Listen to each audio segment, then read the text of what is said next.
समीर को देखकर यकीन नहीं हुआ। दरवाजे पर उसके माता पिता थे।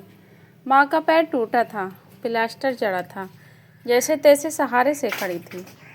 इंसान के पास जो होता है उसे उसकी कदर नहीं होती। इस मन को हमेशा दूर के ढोले सुहावने लगते हैं। ऐसे ही सागर हैं जो गांव की शांति और ताज़ा हवा को छोड़कर शहर की भीड़ में जाकर बसना चाहता है। मिट्टी की खुशबू को छोड़कर शहर का धुआं खाना चाहता है। जिम्मेदारी और मजबूरी इंसान से सब कुछ करवाती है, लेकिन सागर को ऐसा कोई मजबूरी नहीं थी। घर छोड़ते वक्त पिताजी ने बहुत समझाया, हमारे पास यहाँ गांव में इतना है कि हम अच्छे से खा सकते हैं। भगवान की दया से इतना हो जाता है। फिर तू हमारा इकलौता लड़का है, हम चाहते हैं कि तू हमारे साथ ही रहे। लेकिन सागर मानने को तैयार नहीं था।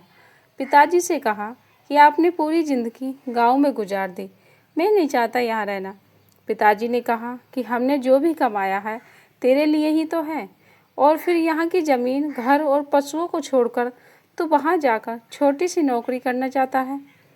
एक बार तो फितूर सर पर हो जाता है, वो इतना आसानी से कहाँ जाता है।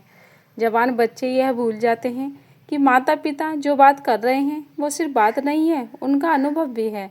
सागर नहीं माना, कहा कि अब पहले जैसा ज़माना नहीं रहा। आप लोग इतना क्यों सोच रहे हो? मोबाइल है, वीडियो कॉल भी है, रोज़ मैं आपको दूर बैठा ही दिखा दूंगा।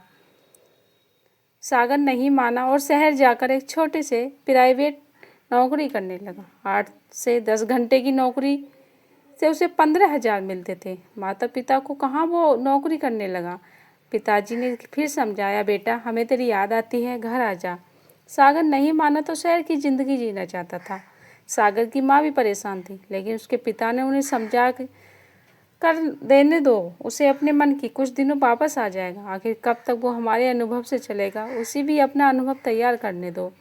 घर में जहाँ अपनी मर्जी से काम किया जाता है वहाँ उसे किसी की सुनना पड़ता है। 2 महीने उसने कोशिश की, लेकिन फिर सागर को अब काम का कुछ ज़्यादा लोड रहने लगा। प्राइवेट नौकरी में समय का कोई ठिकाना नहीं रहता था।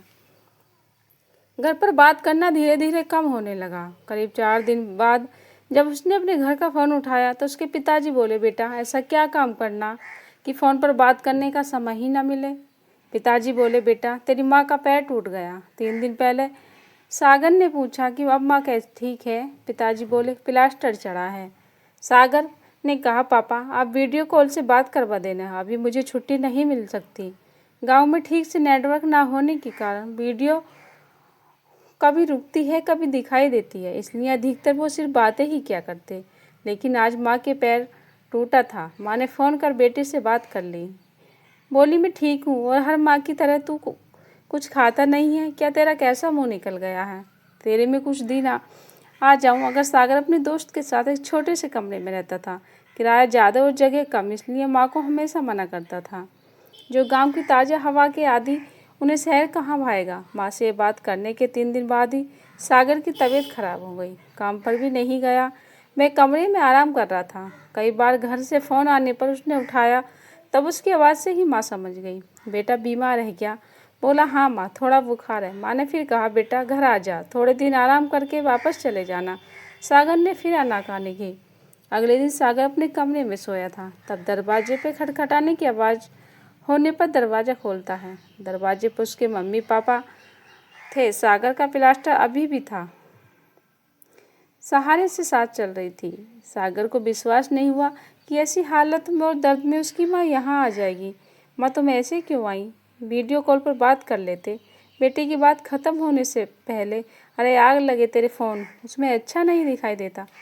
देख कितना दुबला हो गया, और तुमने तो तुझे भी तो नहीं सकती। समीर ने अपनी आंखों के आंसुओं को बड़ी मुश्किल से रोका, क्योंकि उसे पता था कि उसके एक आंखों के निकलने पर उसकी माँ न जाने कितने निकलेंगे।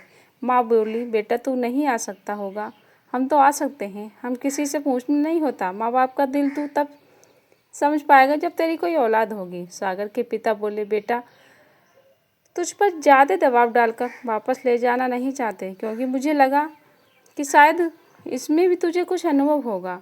लेकिन अभी भी परेशानी मत होना, और हमेशा सब कुछ अपने माता पिता से ज़रूर बताना।